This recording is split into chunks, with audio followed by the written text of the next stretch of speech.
자바스크립트에서는 펑션을 표현하는 방법이 세 가지가 있습니다. 첫 번째로 함수 선언, 두 번째로 함수 표현식, 세 번째로 화살표 함수를 이용하는 이 세 가지 방법이 있고요. 이 세 가지 방법을 하나씩 살펴보도록 하겠습니다. 함수 선언 방법은 이제 함수에서 가장 기본적으로 사용되는 방식이고요. 가장 기본적인 거니까 한번 살펴보면은 펑션이라고 펑션문에 키워드를 적고요.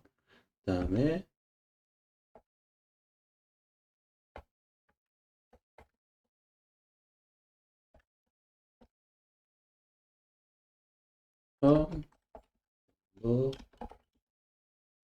넘버 이와 같이 이제 펑션이라는 키워드를 이용을 해서 사용하는 방법이 있습니다. 얘를 이제 실행을 한번 이제 시켜볼게요. 실행을 시켜보면은 이제 x에다가 스퀘어 a 3 이렇게 되면은 3 곱하기 3 곱하기 3이 되겠죠. 콘솔 한번 찍어볼게요.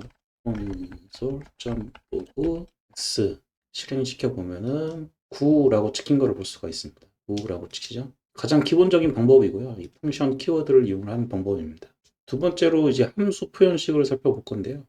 함수 표현식은 함수를 자바스크립트에서는 함수를 또 다른 함수의 파라미터, 매개 변수라고 되어 있죠. 그래서 파라미터로 전달하는 것이 가능하기 때문에 이 매개 변수로 전달할 때 편리한 방식입니다. 예제를 한번 보자면은 일단 변수 선언하듯이 바 스퀘어 b 이퀄 적어주고 그 다음에 펑션 키워드를 쓰는 방식이죠.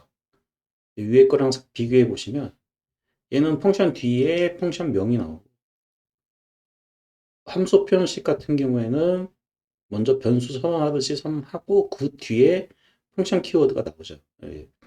순서만 좀 바뀌 다를 뿐이고 뭐 사용법은 비슷하다고 보시면 됩니다. 얘를 이제 한번 실행을 해보면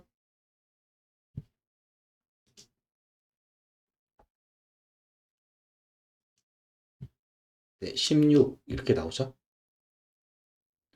세 번째 방법은 화살표 함수를 이용하는 방법입니다. 예를 들어서 이와 같은 배열이 있을 때 이 배열의 뭔가 내용들을 이렇게 변경하는 각 요소별로 변경하는 그런 기능을 제공해 주는 게 맵이라고 있는데요. 이 맵을 이용할 때 이 변경하는 기능이 한 번만 사용될 때, 뭐 다른 데서 뭐 다시 사용되거나 뭐 그러지 않을 때는 한 번만 사용될 때는 짧게 뭐 이름 정해주는 것도 귀찮죠. 이름 정하지 말고 그냥 함수를 사용하면 되죠. 이런 식으로 사용을 하게 됩니다. 이렇게 되는 거죠. 그래서 파라미터가 여기 압축에 들어가고 그 다음에 이퀄 화살표 다음에 리턴할 값 이렇게 정해주게 되죠. 이걸 이제 화살표 함수라고 하는데 이퀄 그 꺽쇠 이렇게 들어간 게 화살표입니다. 얘를 이제 실행해서 한번 출력을 해보면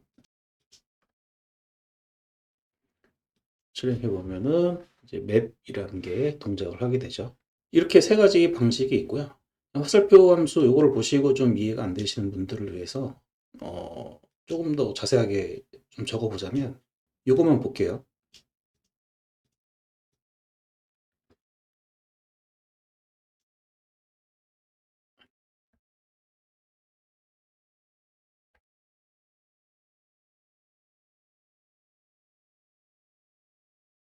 얘는 뭐하고 같냐면 이렇게 한 거랑 똑같습니다. 뭐 AAS return S length 이렇게 쓴 거랑 동일한 거라고 생각을 하시면 됩니다. 그래서 이제 화살표 앞쪽에 있는 부분은 매개 변수들, 그 다음에 화살표 우측에 있는 부분들은 이제 함수의 본문이라고 생각을 하시면 돼요. 예를 들어서 A, B, x는 A 더하기 B 리턴 X 이거를 이제 쇼트핸드 화살표 함수로 표현을 해보면은 얘는 이런 식으로 이제 화살표 함수가 되는 거죠. A, B 화살표 괄호 열고 x는 A 더하기 B return x 이렇게 적는 거랑 똑같습니다. 얘를 이제 한 줄로 적을 수도 있고 여러 줄로 적어줄 수도 있죠. 이렇게 이제 세 가지 함수를 표현한 방법이 있는데요. 이 세 가지를 이제 그냥 단독으로 쓰는 경우도 있지만 이렇게 함수 표현식하고 화살표 함수를 이제 조합을 해서 사용을 하기도 합니다. 예제를 한번 이제 보여드리자면 이런 식으로 쓰는 거죠.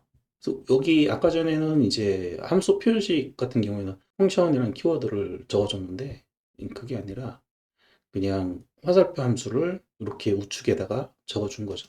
얘도 이제 실행을 해보면 동일하게 잘 동작하는 거를 보실 수가 있고요. 화살표 함수 얘는 이제 아까 위에서도 여기 설명드렸지만은 이렇게 쓰는 거랑 동일합니다. 기본적으로 이제 화살표 함수를 쓸 때는 이제 변수를 컨스트 상수로 정해놓고 쓰는 경우가 대부분이니까요. 바나 렛 이렇게 쓰지 마시고 컨스트를 가능하시면 사용하는 것이 좋다고 생각을 하고 계시면 좋을 것 같습니다. 그래서 이제 실제 자바스크립트로 코딩을 할 때는 이제 이런 거를 좀 많이 보시게 될 것 같은데 오브젝트에다가 자바스크립트의 오브젝트에다가 함수를 담아서 넘기는 케이스가 있거든요. 그 예제를 이제 한번 보여드릴게요. 예를 들어서 플러스라는 이렇게 작성이 된 함수가 있다라고 했을 때 콤마 적어주는 거 잊지 마시고요.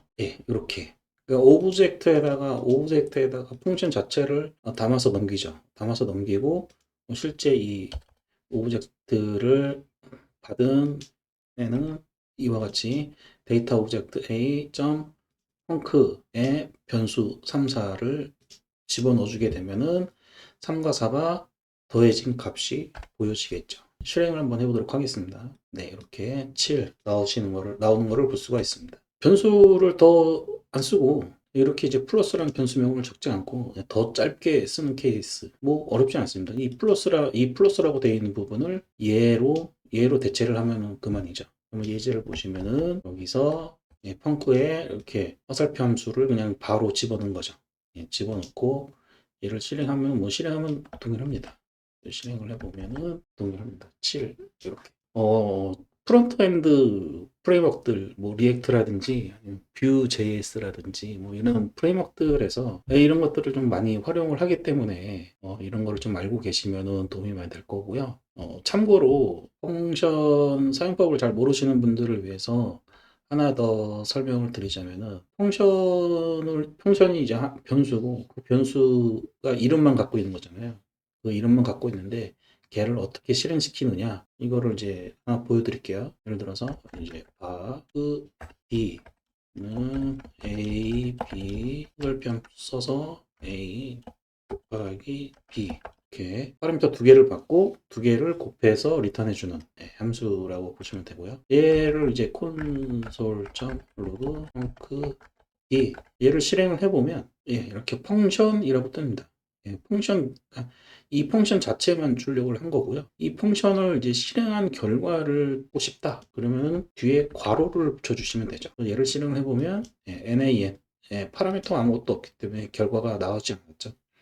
파라미터를 이제 넣어주시면 1, 2 넣어주시면 결과는 2가 나올 겁니다. 실행을 해볼게요.